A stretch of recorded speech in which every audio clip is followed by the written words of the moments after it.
ऐसे week market में members railways में बहुत ही तगड़ी तेजी आती हुई दिखाई दी। जेडब्ल्यूएल एक टाइम पे जुपिटर वैगन्स 20% की अपर सर्किट मारी और एयरकॉन ने 11% तक मोमेंटम की। अब पूछे सर क्या कोई न्यूज आई थी क्या? आंसर यस, न्यूज आई थी मर्जर की कि भाई आरवीएनएल और एयरकॉन मर्जर होने वाला है। लेकिन देखो इसमें बहुत सारी चीजें हैं, अप्स एंड डाउन से पंप एंड डंप है, जो मैं आपको प्रॉपर इस वीडियो में समझाऊंगा। तो अगर चैनल को फर्स्ट टाइम विजिट करें जरूर सब्सक्राइब कर देना, क्योंकि इन्फॉर्मेशन बहुत स्ट्रॉन्ग आज होने वाली है। और अगर आपके पास कोई भी ये कंपनी है तो आपको ये जानना जरूरी है कि मार्केट में क्या चलता है, रिटेल्स को कैसे ट्रैप किया जाता है टॉप से। ओके चलिए स्टार्ट करते हैं। देखो आज फ्राइडे को मार्केट करीब सेंसेक्स 1100 पॉइंट गिरता हुआ दिखाई दिया, जैसे कि आप यहाँ पे चेकआउट कर सकते हैं। और गिरने का रीजन ये था कि वार अभी भी चल रही है। क्रूड ऑयल 10% की सर्किट मारता हुआ दिखाई दिया, 7-8% की, और उसकी वजह से मार्केट में थोड़ी प्रॉफिट बुकिंग आती हुई दिखाई दी। देखो जनरली ऐसा होता है कि जब भी वार होती है ना, तो मार्केट जब भी फ्राइडे होता है तो फ्राइडे गिरता ही है, पॉजिटिव क्लोजिंग नहीं देता। उसका रीजन ये होता है कि सैटरडे संडे कुछ भी हो सकता है, इसकी वजह से मार्केट में कोई भी पोजीशन कैरी फॉरवर्ड नहीं करता है। इसकी वजह से जनरली फ्राइडे को एक प्रॉफिट बुकिंग आती है। ओके अब मुद्दे पे आते हैं कि सर रेलवे में तो फिर क्यों मोमेंटम आती हुई दिखाई दी। देखो यहाँ पे एक न्यूज आई थी और ये न्यूज सिर्फ दो कंपनी के बीच में थी। न्यूज ये थी, आप यहाँ पे पढ़ सकते हैं कि आरवीएनएल एयरकॉन का मर्जर होने वाला है। अब ये न्यूज सोर्सेज की तरफ से थी। सोर्सेज यानी कि न्यूज रिपोर्टर्स, न्यूज वाले होते हैं, वो यहाँ पे इंफॉर्मेशन छाप देते हैं। ठीक है भाई, किसी ने बोल दिया कि भाई थर्ड पार्टी बोल दे, इवन आपके बाजू वाले ने भी बोल दिया कि भाई यहाँ पे रेलवे का मर्जर होने वाला है, तो भी वो लोग न्यूज छाप देते हैं। ओके तो मैं ऐसा क्यों बोला हूं, क्योंकि यहाँ पे एयरकॉन ने 2 बजे क्लैरिफाई किया, दोपहर के 2 बजे आज के दिन के अंदर, कि भाई ऐसा कोई भी मर्जर का अनाउंसमेंट नहीं है, हमको कोई भी इंफॉर्मेशन नहीं मिली है, ऐसा एयरकॉन ने बोला है। और ये सर्कुलर आता हुआ दिखाई दिया है। अब मंडे क्या रिएक्शन होगा वो पता नहीं, क्योंकि मान लो कि भाई एयरकॉन ने ना बोल दिया, हो सकता है मंडे को मार्केट में थोड़ी प्रॉफिट बुकिंग आ जाए रेलवेज के अंदर। बट मान लो कि सैटरडे संडे रेलवे मिनिस्टर ने बोल दिया कि भाई हाँ हम लोग मर्जर का सोच रहे, तो क्या होगा? बात समझ में आ रही है? तो अभी के लिए आप ये समझ के चलो कि हुआ क्या था कि 2-3 दिन पहले रेलवेज 52 एक लो पे थे। आप यहां पे चेकआउट कर सकते हैं, आरवीएनएल एयरकॉन सभी 52 एक लो पे थे। शायद किसी ने यहां पे एंट्री कर दी होगी, फिर न्यूज छाप दी कि भाई रेलवे में मर्जर होने वाला है, और आज रेलवे 10-11% भाग गया, किसी ने पैसे छाप दिए। ओके 2 बजे के बाद जैसी क्लैरिटी है आप देखोगे एयरकॉन के अंदर फॉल भी आता हुआ दिखाई दिया। ओके अब आपको ध्यान में क्या रखना है, पहले तो सबसे इंपॉर्टेंट पॉइंट जो मैं आपको बताना चाहूंगा, रेलवे रिटेल को फंसना नहीं है। ध्यान से सुनो। देखो जब भी कोई भी न्यूज़ आती है ना, रेलवेज में, आईटी सेक्टर्स में, या कोई भी एवीसी सेक्टर्स में, डिफेंस में आती है न्यूज़, पहले न्यूज़ देखो कि न्यूज़ का सोर्सेज क्या है, न्यूज़ को पढ़ो। अगर माना जाता है कि भाई रिपोर्ट के जरिए है, तो आप ये समझ के चलो आज नहीं तो कल ये शायद न्यूज़ फॉल्स हो सकती है। ओके मान लो आपने कॉल ऑप्शन लिया हो और आपने देखा कि भाई स्टॉक तो डी हाई पे क्लोजिंग हो, आपने कॉल ऑप्शन ले लिया, न्यूज़ पता चला कि भाई रूमर्स के जरिए थी और कल फॉल करिए, तो क्या करोगे? बात समझ में आ रही है? तो ऐसी होता है, ऐसे रिटेल को भी ट्रैप किया जाता है। तो पहला काम आपको क्या करना है, चेकआउट करना है कि क्या रूमर्स के जरिए या रिपोर्ट्स के जरिए है। दूसरा, आपको वेबसाइट एनएससी की जाना है। ठीक है वहां पे आप चेकआउट कर सकते हैं।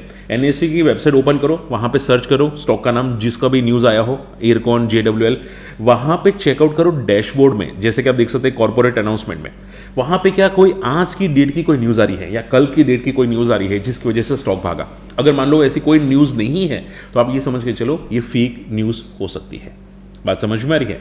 तीसरा, जनरली यहाँ पे क्लैरिफिकेशन आई जाता है यहाँ पे कंपनी की तरफ से। अब देखोगे यहाँ पे आज क्लैरिफिकेशन है एयरकॉन की तरफ से 2 बजे के बाद। ओके और ये क्लैरिफिकेशन रिपोर्ट मेरे पास यहाँ पे है, आप चेकआउट कर सकते हैं, जिसमें क्लियर कट बोला गया है यहाँ पे कि ऐसा मर्जर का कोई अनाउंसमेंट नहीं होता हुआ दिखाई दिया।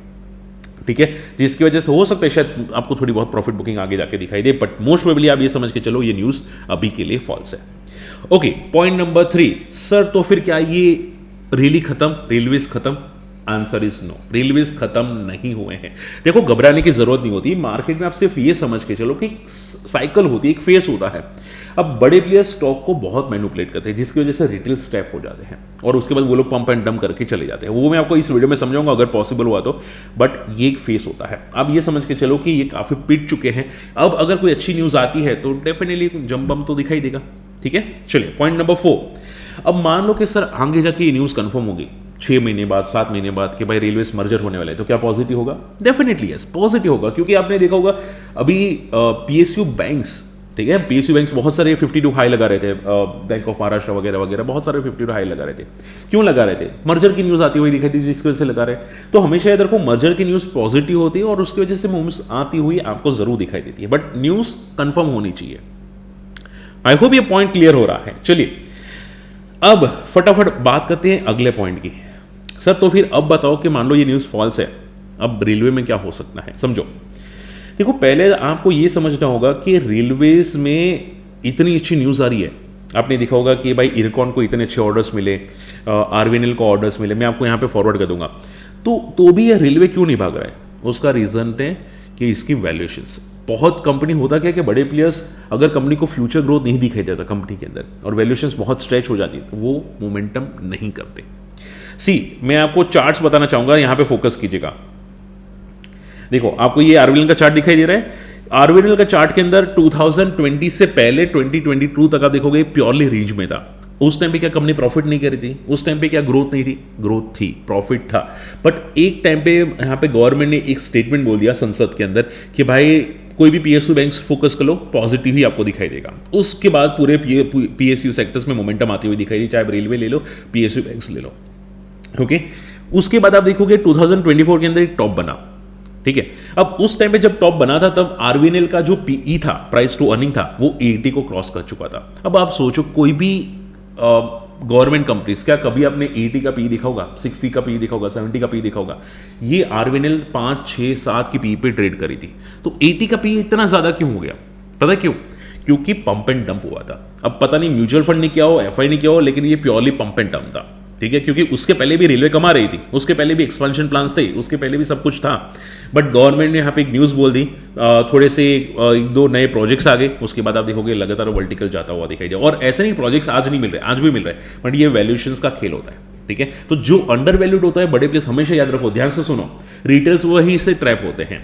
बड़े प्लेयर्स क्या करते हैं, कम पी वाले स्टॉक को ज्यादा कर देते हैं, 7 की पी होती है उसको 70 कर देते हैं और उसके बाद वहां पे डंप कर देते हैं। और पब्लिक कहां पे फंसती है? वो 70 के आसपास, 60 के आसपास, 70 के आसपास पी पे फंस जाते हैं और उनको लगता है कि भाई ये आज नहीं तो कल वापस ऊपर आ जाएगा। आप देखोगे 2024 में हाई बनाया था, आज 2026 है 600 का हाई बनाया था।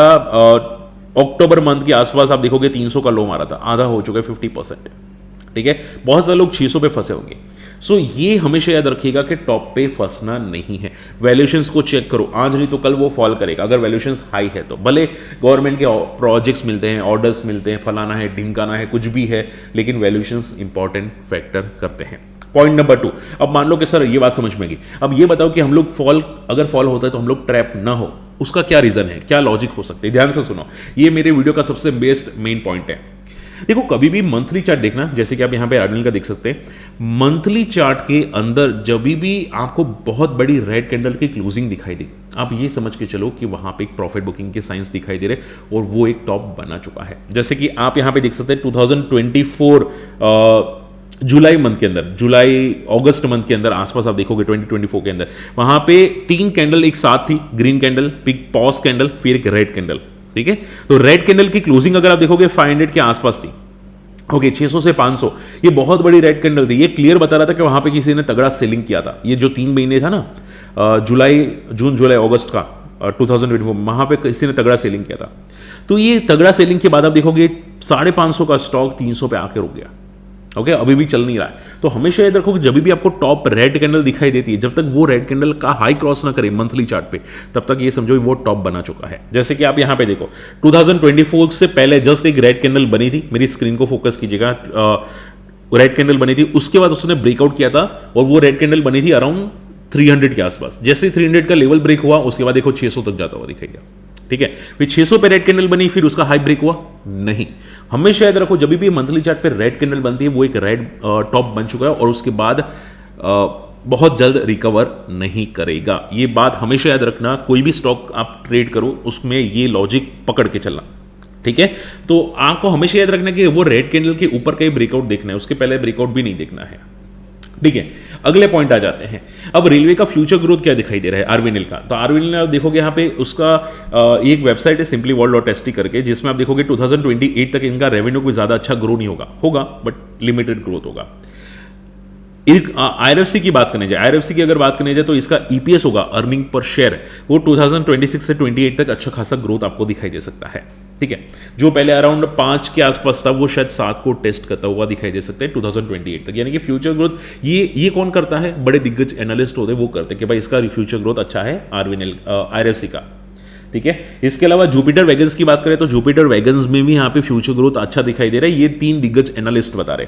पहले इसका क्या था, इसका ट्रेंड डाउन ट्रेंड था, इसको ऑर्डर्स अच्छे नहीं मिल रहे थे, इनकी बैलेंस शीट ठीक ठाक थी, ऑर्डर बुक नहीं थी इतनी ज़्यादा। उसके बाद आप देखोगे 2026 जो ये लो बना रहे, उसके बाद 2028 तक काफ़ी अच्छा इनका EPS अर्निंग पर शेयर अच्छा ग्रो हो सकता है, ठीक है। तो शॉर्ट एंड सिंपल में कुछ रेलवेज का अच्छा फ्यूचर ग्रोथ है, कुछ का स्टेबल ग्रोथ है, सस्टेन ग्रोथ है, बट आप सिर्फ इतना मान के चलो कि हमेशा टॉप पे नहीं फंसता है।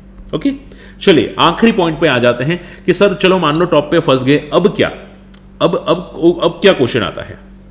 देखो आप सिर्फ इतना मान के चलो, मैं इसमें कोई रिकमेंडेशन नहीं करूंगा, ठीक है, और ना ही कोई जज करूंगा प्रॉपर्ली, बट हमेशा याद रखो मैंने ये दिखा है कि जब भी कोई स्टॉक अच्छी कंपनी होती है, अच्छी क्वालिटी होती है, ओवर वैल्यूएशन हो जाता है, गिरता है, ठीक है, तो 2-3 साल 4 साल के बाद एक रिकवरी अच्छी आ जाती है। कोई भी कंपनी ले लो जो अच्छी क्वालिटी को, अच्छी ग्रोथ हो, तो एक रिकवरी आ जाती है। इवन मान लो कि मर्जर की न्यूज़ ना हो, अगर मर्जर की न्यूज़ हो तो आ ही जाती है, और मर्जर की न्यूज़ ना हो तो भी इवन ग्रोथ होती है तो आ जाती है, क्योंकि म्यूचुअल फंड एंट्री करने के लिए रेडी हो जाते हैं। कोई भी स्टॉक अगर 50% 60% क्रैश हुआ हो तो वहाँ पे म्यूचुअल फंड वाले आ जाते हैं। ऐसा मैंने जनरली देखा है यहाँ पे। Okay, so moral of the story, हमेशा टॉप पे नहीं फंसना, वैल्यूएशंस को देखना, और अगर आप ट्रैप हो जाए तो उसका मंथली चार्ट देखना, आप बचने के चांसेस आपके ज़्यादा हो सकते हैं। और last and not the least, अगर रेलवेज की बात करने जाए तो क्या मर्जर हो सकता है? चांसेस तो है, न्यूज़ तो आ रही है, बट अभी के लिए ये फॉल्स न्यूज़ है। हो सकता है फ्यूचर में मर्जर हो जाए, जैसे कि PSU बैंक्स में होता था, बट गवर्नमेंट का काम है, कितना टाइम लगेगा पता नहीं, जब गवर्नमेंट करेगा तब तक तो चांसेस हो सकते हैं। अभी के लिए चार्ट में मैं आपको सपोर्ट बता देता हूं, जो अक्टूबर मंथ का होगा, डेफिनेटली कुछ रूल्स है, इसकी वजह से थोड़ा प्रीवियस बता रहा हूं सपोर्ट का। JWL में सपोर्ट अगर बात करी जाए तो 300 के आसपास आपको दिखाई दे रहा है, आप यहाँ पे चार्ट्स में देख सकते हैं, बहुत ही इंपॉर्टेंट सपोर्ट है। अगर ये 300 को ब्रेक करते हैं तो 200 का एक अगला सपोर्ट यहाँ पे दिखाई देता है। हालांकि मंथली चार्ट पे ये ओवरसोल्ड कैटेगरी में आ चुका है, क्योंकि 40 RSI पे है, ठीक है, 40 RSI आप देख सकते हैं पे मंथली चार्ट के अंदर।